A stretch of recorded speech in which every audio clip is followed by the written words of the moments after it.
Hello, नमस्ते, आदाब, प्रणाम, सत श्री अकाल और स्वागत है आपका हमारे YouTube चैनल प्लेटफॉर्म बाई सत्यम पर। दोस्तों, आज हम पढ़ने वाले हैं वास्तविक संख्याओं की अगली क्लास में क्वेश्चन नंबर 3 और प्रश्नावली 1.1 का तीसरा क्वेश्चन, जिसमें हमारे क्वेश्चन कह रहा है कि निम्नलिखित को अभाज्य गुणनखंड विधि से हल करके लासा एवं मासा ज्ञात कीजिए। ये हमने बताया था कि अभाज्य गुणनखंड करते कैसे हैं। देखिए, ऐसी अभाज्य संख्या तो बताया था ना कि ऐसी संख्याएं जो स्वयं एवं एक से विभाजित होती हैं, सभी की सभी अभाज्य संख्या आती है। देखिए, अभाज्य गुणनखंड में से हल कैसे करेंगे वो देखेंगे इस क्वेश्चन में। देखिए, 12 का अभाज्य गुणनखंड क्या होता है? 2, 2 और 3। 2 गुणे 2 गुणे 3, 2 दूनी 4, 4 तिया 12। और फिर क्वेश्चन हमारा है 15। 15 को हम लिख सकते हैं 3 गुणे 5 और 25 को हम लिख सकते हैं 5 गुणे 5। अब देखिए, बहुत ही आसान तरीका है एचसीएफ निकालने का। एचसीएफ में हम सिर्फ उन्हीं अभाज्य गुणनखंडों को लिखते हैं जो दोनों में कॉमन हो, यानी दोनों या तीनों में जितने हमारी संख्या नहीं है उन तीनों में कॉमन हो। देखिए, यहां पर 3 है, यहां पर 3 है, लेकिन इसमें 3 नहीं है, अतः कॉमन नहीं है। यहां 2 है, यहां 2 है, लेकिन इन दोनों में 2 नहीं है, अतः ये भी एचसीएफ नहीं है।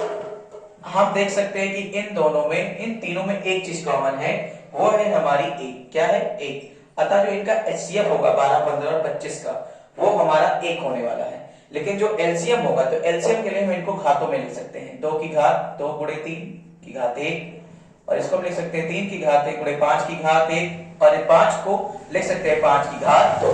अब देखिए, एलसीएम कैसे निकालेंगे? तो एलसीएम हमारा होता है जो मैक्सिमम पावर दिख रहा हो उस संख्या की, उसी को लिखेंगे। जैसे हमें दिख रहा है 2 की मैक्सिमम पावर 2 है, 3 की मैक्सिमम पावर 1 है और 5 की मैक्सिमम पावर 2 है। मल्टीप्लाई कर लेते हैं। 2 दूनी 4, 4 तिया 12 और 25, यानी हो जाएगा 4 तिया 12 गुणे 25। 12 का 25 से गुणा, 12 पंचे 60 और 12 दूना 24 और 6 30, यानी जो इनका एलसीएम आने वाला है 12, 15 और 25 का, वो 30 होने वाला है। जबकि अगर एचसीएफ की बात करें तो वह सिर्फ 1 है, क्योंकि 12 में 5 नहीं है, 3 है। 15 में 3 और 5 है, लेकिन 2 नहीं है। जबकि 25 में सिर्फ 5 है, 2 और 3 नहीं है। अतः मासा में सिर्फ उसी संख्याओं को लिखते हैं जो 3 के तीनों या 2 में कॉमन हो, और एक हमारा एक ऐसा गुणनखंड है जो तीनों में कॉमन है, क्योंकि एक किसी भी संख्या का मल्टीप्लिकेशन हो सकता है। अब हम बात करेंगे नेक्स्ट क्वेश्चन की 17, 25 और 29 के बारे में। देखिए, 17, 25 और 29 यहां सॉल्व कर लेते हैं। 17 को हम लिख सकते हैं 1 गुणे 17 की, हम पहले से पता है 17 एक अभाज्य संख्या है। और 25 को हम लिख सकते हैं 5 गुणे 5, और 29 को हम लिख सकते हैं 1 गुणे 29। इसमें भी 1 लिख सकते हैं। ठीक है। अब देखिए, इन दोनों में भी कॉमन क्या है? एचसीएफ में इन दोनों में कॉमन है तीनों में 1, तो एचसीएफ हमारा 1 हो गया। जबकि एलसीएम की बात करें हम, तो एलसीएम बराबर हमारा हो जाएगा 17 गुणे 5 गुणे 5 और गुणे 29, यानी कुल मिला के एलसीएम हमारा यही तीनों संख्याओं का गुणा होने वाला है। गुणा कर लेते हैं हम लोग। 17 का 25 से गुणा, 25 सत्ते 175, 17 आया। 25 से कम 25 और 17 42।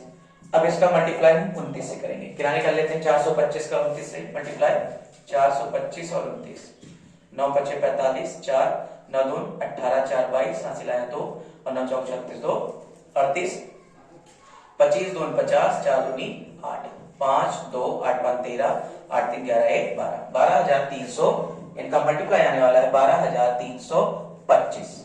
ठीक है, ये हमारा आंसर होने वाला है। यानी 12, 15 और 25 का मासा 1 है, जब और 17, 25 और 29 का भी मासा 1 है। लासा की बात करें तो लासा में हम उनकी मैक्सिमम पावर्स को लिखते हैं जो उन अभाज्य गुणनखंडों में संख्याएं शामिल है। तो उसमें देखेंगे कि 2 की मैक्सिमम पावर 2 है, 3 की मैक्सिमम पावर 1 है, जबकि 5 की मैक्सिमम पावर 2 है। इन तीनों का मल्टीप्लाई कर लिया तो हमारा एलसीएम आता है 12, 15 और 25 का 300। जबकि अगर हम बात करें 17, 25 और 29 में, 17 स्वयं में एक अभाज्य संख्या है, अतः 17 हमारा क्या हो गया? 1 गुणे 17, 25 5 गुणे 5 और 29 1 गुणे 29। 29 को 1 into 29 लिख सकते हैं।